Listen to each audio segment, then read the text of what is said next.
ทีเอวีนะครับก็อยู่กับนายเดอะทีเอวีเช่นเคยวันนี้เราจะมาดูหมาปี้คนครับหมาปี้ไอ้ม่วงครับนี่ครับไอ้ม่วงไหนวะขอดูครับเอาแล้วครับเอาเฮ้ยไอ้จุด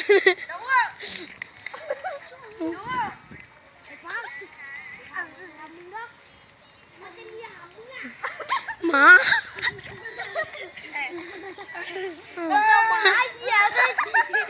คนกระเดาหมาครับหมาบ้าครับหมาบ้ากินวิ่งเลยกินคน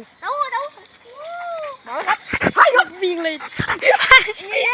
ให้วิ่งดิไอ้บ้านอย่าขับรถเรียนมันนั่งค่ะมันโดนค่ะ